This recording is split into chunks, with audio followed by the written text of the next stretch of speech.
Hands down, the hardest part about working out is just getting started. Hey there, how's it going? It is your muscle building coach, Lee Hayward. And in today's video, you're going to get a complete workout routine that you can follow when you go to the gym. And this is a beginner-friendly program that's designed to take the intimidation and the confusion out of exercise.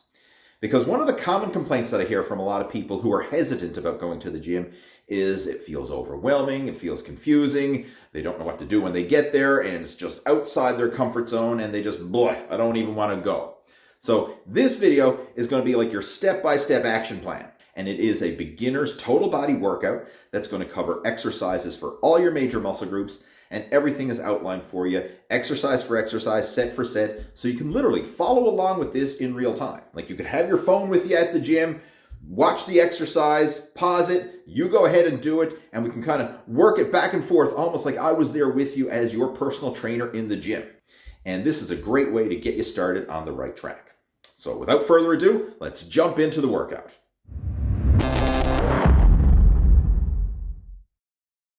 And to start off the workout, we're going to do a cardio warm-up for about 5 to 10 minutes. And this is basically to warm up the body, elevate the core temperature, and just prepare your body for the workout that's to follow. Now, ideally, it's nice to use a cardio machine that engages the lower body as well as the upper body. So right here, I'm using the assault bike, which does exactly that, moves the arms and the legs. And this helps to warm up all those major muscles, joints, tendons, and ligaments. You could also use an elliptical machine with the moving handles, a rowing machine. Those are great options as well. But even if you have to, you could use a regular treadmill or a stationary bike. Basically, the main idea here is just to warm up your body, get a light sweat going, and to prepare it for the workout that's to follow. And after our cardio warm-up, we're going to move into our strength training. And our first strength training exercise is the seated chest press machine. And this is going to work the chest as well as the shoulders and triceps as secondary and supporting muscles. Now, the key thing that you want to focus on with this exercise is make sure that the height of the seat is high enough so that your shoulders are higher than your elbows when you're doing the exercise. And by doing this, it's going to take some of the rotation out of the shoulder joint and place more of the emphasis on the chest muscles. So you notice as I'm doing the exercise, my arms are tucked down at about a 45-degree angle to my torso.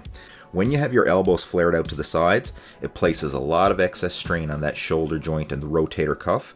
So make sure that you have the seat elevated high enough and your elbows tucked down at about a 45-degree angle to your torso. And this will make it a lot safer and more effective. Now, as far as the sets and reps, start off light. Just get used to the movement, get used to the setup, and then increase the weight for each set and do about 3 sets of 10 to 12 repetitions. And the next exercise in our workout is the seated row machine. And this one is going to work the back as well as the biceps and the forearms as secondary and supporting muscles. So this is basically the opposite movement of the previous exercise. And that's the way I recommend you structure your workouts in the beginning, is to work opposing movement patterns. So doing a horizontal press and then a horizontal pull, an overhead press and an overhead pull, etc. And by doing this, you're going to work your body in balance and proportion. Now, the key thing you want to focus on when you're doing a rowing movement is to visualize your hands as hooks, just holding onto the handles, and then really focus on squeezing your back muscles and getting your elbows back as you're doing the movement. So purposely pull your elbows back, squeeze and contract your back muscles at the top of each repetition, and then extend your arms all the way out for a full stretch in the bottom. And again, we're going to do 3 sets of 10 to 12 repetitions, starting off light and increasing the weight with each set. And moving on in our workout, I'm going to do the standing dumbbell shoulder press. And this is a great exercise to get you used to lifting free weights. So if you're brand new to the gym or you're coming back after a layoff, this is a good one to get familiar and get comfortable with the free weight area. So I recommend doing this movement with dumbbells, But with that being said, you could do a shoulder press machine, you could do a barbell shoulder press as well. But I find dumbbells are pretty easy to master, and again, it's a great way to get comfortable with lifting free weights. So this exercise right here is really going to help to build up those deltoids, which are the muscles that cap the shoulders. And what I want you to focus on is maintaining an upright posture, keeping your core tight, even flexing your glutes, which is your buttocks. Flexing your glutes will help to maintain proper posture as you're doing the standing shoulder press. And just like with all our exercises, we want to start off light, get comfortable with the movement, master the technique, and then increase the weight with each set. Next up, we're going to do the wide grip lat pull down. So as I mentioned earlier, I like to do opposing movement patterns. So the previous exercise was an overhead press, and this one is an overhead pull. So we're keeping the body in balance and proportion. Now the wide grip lat pull down is a great exercise for working the lats, hence the name, lat pull down, but it also works a lot more muscles. It's going to work basically all those muscles throughout the upper back.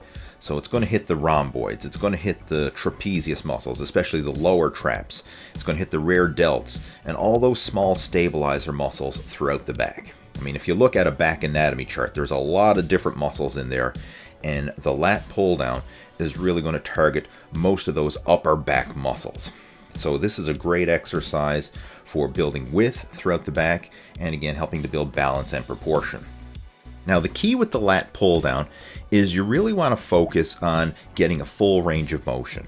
So extending your arms all the way up at the top and getting a good stretch, and then bringing that bar all the way down until it touches your upper chest for a full peak contraction. So none of this half rep stuff like you're seeing here, where he's not extending his arms all the way up and not bringing the bar all the way down. You want to go through a full range of motion with the lat pull down. And how you'll know if you hit momentary muscular failure with this exercise is when you can no longer bring that bar down to your chest. As you start to fatigue, the range of motion is going to shorten up. Now it's okay to do a couple reps at the end of your set with less than full range of motion, not getting the bar all the way to your upper chest. But when it gets to the point where you're kind of struggling to get it down towards your mid-face, nose area, you've hit muscular failure. When you're struggling to do that full range of motion, you can end the set. And now we're going to pump up the guns with some bicep curls. And there's a lot of different bicep exercises that you can do, from barbell curls, dumbbell curls, cables, machines, you name it. But one of my all-time favorites is the classic dumbbell curl. And the reason for that is because dumbbells allow you more freedom of movement with your hand positions. And you'll notice here on the video that I'm twisting or rotating my arms as I'm curling the dumbbells. And this is one of the actions of the bicep muscles. I mean, there's two primary actions. One is to curl the arm. The second is to twist or rotate the arm, which is also known as supination. So by using dumbbells, we're able to get both actions. We're able to curl as well as supinate and get maximum muscle stimulation in the biceps. So you notice at the start of the exercise, I have my hands facing my sides, and then as I'm curling up, I'm supinating or twisting the wrists so that my palms are facing up at the top. And this will give you a good peak contraction in the bicep muscles. And an advanced strategy that you can incorporate here is start off curling both arms simultaneously, and then as you start to fatigue, you can switch to doing alternate curls where you curl one arm at a time. And by doing so, you'll be able to extend the set and get a few additional repetitions and more time under tension to help maximize muscle growth. And after the biceps, we're going to do some work for the triceps with the tricep pushdown.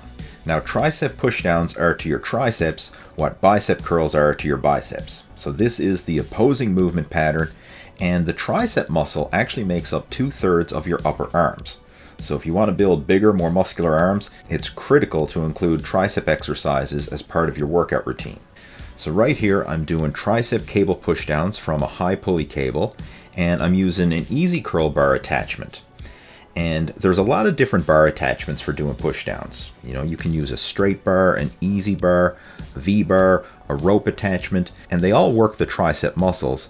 But I'd recommend starting off with the easy curl bar because it's more comfortable on the wrists and it will allow you to handle maximum weight with good form. So for this exercise, start off light, get comfortable with the movement, and do 3 sets of 10 to 12 repetitions. And now we're going to do some work for the lower body with the leg press. And this is one of my favorite leg exercises because it's a compound movement, it allows you to handle heavy weight, and it's going to work all the major muscles of the legs. So it's going to work the quadriceps, it's going to work the hamstrings, as well as the hips and the glutes. So basically all the major muscles of the lower body are getting worked with this exercise. Now, one of the key things you want to focus on when doing the leg press is as you extend your legs out, don't fully lock out your knees. You want to keep a very slight bend in the knee joint at the top of the movement to avoid placing excess strain on the knees. And then as you lower the weight down, don't go too deep in the bottom. One of the problems with the leg press is if you go too deep, it may cause your lower back to round off the pad of the bench, and this can actually place unnecessary strain on that lower back area. So don't go too deep in the bottom and don't fully lock out your knees at the top. A good rule of thumb is as you're lowering the weight down, stop when your knees are bent at 90 degrees. Now with the leg press, you can vary your foot position depending on what areas of the legs you'd like to focus on. So if you have your feet higher and wider on the foot plate, this is going to place more of the emphasis on the hamstrings and the glutes. And if you place your feet lower on the foot plate and closer together, this is going to place more of the emphasis on the quadricep muscles. So you can play around with it and experiment with different foot positions to see what's going to work the best for you and what areas of the legs you'd like to focus on. And to continue on working the lower body, we're going to do some calf raises. And for this one, we're using the standing calf raise machine, which is going to work the calf muscles, which basically comprises of 2 muscles. It's the soleus and the gastrocnemius. And these are basically the muscles that help to point and extend your toes. And the calves are a very tough, dense muscle. They're used to getting a lot of volume because literally every time you take a step, every time you run, every time you move, you're engaging your calf muscles. So you can train these muscles relatively hard, and the key to really maximizing growth in the calves is you want to focus on getting outside that mid-range of motion. Because every time you run, every time you walk, every time you take a step, you're doing a little mini calf raise and you're lifting your entire body weight. So in order to really stimulate maximum muscle growth here, you need to focus on getting a full stretch in the bottom and then coming all the way up onto your tippy toes and getting a full peak contraction. So you notice here, as I'm doing the exercise, I kind of break it up and hold that full stretch for a moment and then come all the way up on the balls of my feet, hold that peak contraction for a moment, and then keep alternating between the extreme ranges of motion. And a common mistake that you see a lot of guys make is they do these little mini short choppy calf raises, not getting a full stretch, not coming up for a full peak contraction. They're just kind of bouncing in that mid-range. But if you want to maximize muscle growth in the calves, you need to experience that full range of motion because that's what they're not accustomed to. Now, one thing you're going to notice when you're doing calf raises and really emphasizing that full stretch in the bottom is sometimes your feet may slip on the foot plate. And this is normal. Like after you do so many repetitions, you'll probably find your feet slipping a little. And if that's the case, it's okay to momentarily pause your set, reset your feet, and then continue on. And I would much rather you do that instead of trying to continue the set with your feet slipping. You want to make sure that you have a good grip on that foot plate. So if needed, stop your set, reset your feet, and then continue on. And again, we're going to shoot for 3 sets of 10 repetitions, really emphasizing that full range of motion, starting off light and increasing the weight with each set. And we're going to finish our workout off with some work for the abdominals with the abdominal plank. And this is a great exercise for the abdominals because the abs are basically stabilizer muscles for your core. They're not fast twitch muscles, they're not explosive movers, they are stabilizers. And the plank is an awesome exercise to work the abdominals in exactly that fashion, as stabilizer muscles for the core. So all you have to do here for this movement is get down on your elbows and on your tippy toes, and then hold your body in a rigid position, and this is going to activate the entire abdominal wall. So you'll feel your upper abs, you'll feel your lower abs, you'll even feel some of the obliques coming into play as well with the abdominal plank. Now, once you've mastered the static plank, you can incorporate some more advanced plank variations. So one that we're doing here on the video is known as a shoulder tap plank. And this is a great exercise because it's not only going to engage the core, but it's going to help to stabilize the shoulders. And you'll find that you'll get a bit more muscle activation in the obliques, which are the muscles in the side of the abs, as well as the muscles in the hips and the hip flexors. So you'll find that the shoulder tap plank is a lot more challenging. This is an advanced plank variation. Another one that you can try doing as well is a marching plank, where you basically get down into a push-up position and then lift your feet off the floor in an alternate fashion. So it's almost like your feet are marching back and forth, and by doing this, you're going to engage more of the hip flexors, more of the lower abdominals, and the movement really helps to engage the stabilizer muscles throughout your entire abdominal wall. So again, these advanced plank variations are going to make it more challenging, more effective, and help to add some variety to your workouts. Now with the plank, instead of doing repetitions, we're going to do them for time. So what I want you to focus on is 3 sets, holding them for time. And ideally, it's nice to have a stopwatch there, or you can even use a timer on your phone, and shoot for at least 30-second holds at the start. But then as you get stronger, you can build up to holding them for a minute or longer per set. So there you go. I hope you found this video helpful, and if you have any questions, comments, or feedback about it, feel free to reach out to me personally. I'll have my email address down there on the bottom. It's leeh@leehayward.com. And if you have any questions about the exercises, or if there's any particular movements that you can't do because maybe you don't have that piece of equipment at your gym, or maybe it causes some pain or discomfort or anything like that, feel free to reach out to me and we can have a chat and modify this program to make it fit you, your situation, and your available exercise equipment. Because this isn't a set in stone program. It's a template to follow, and you can modify it as needed to fit your individual situation. Now, as far as the actual training program, I'd recommend that you follow this every other day or 3 days a week. So work out one day, take the next day off. Work out one day, take the next day off, and keep doing it in that fashion. And this is going to allow your body to rest, recover, and grow in between workouts. Because when you're doing weight training in the gym, you're not actually building muscle in the gym. That's when you're breaking the muscle down. You're stimulating muscle growth, but you're actually tearing the muscle down in the gym. It's when you're resting outside the gym when the actual recovery and growth takes place. So we need to factor in those rest days. They're just as important as the training days. So work out one day, take the next day off. Work out one day, take the next day off, and that will allow you to rest, recover, and grow. Now, on those off days from the gym, this is a good opportunity for you to do some gentle exercise. Maybe get outside for a walk or do some easy exercise like that, so that you're getting strength training one day and some cardiovascular exercise the next. And this is going to help to improve your strength and conditioning, and it's also going to help to improve your endurance and your cardiovascular conditioning. And this is a great way to combine daily exercise and work within your body's natural recovery abilities. And if you would like some help with a customized fitness and nutrition plan to help you reach your muscle building and fat loss and health and wellness goals, then again, feel free to reach out to me. Email down there below, leeh@leehayward.com, and I'll be more than happy to have a chat with you and help you come up with a realistic action plan that's right for you.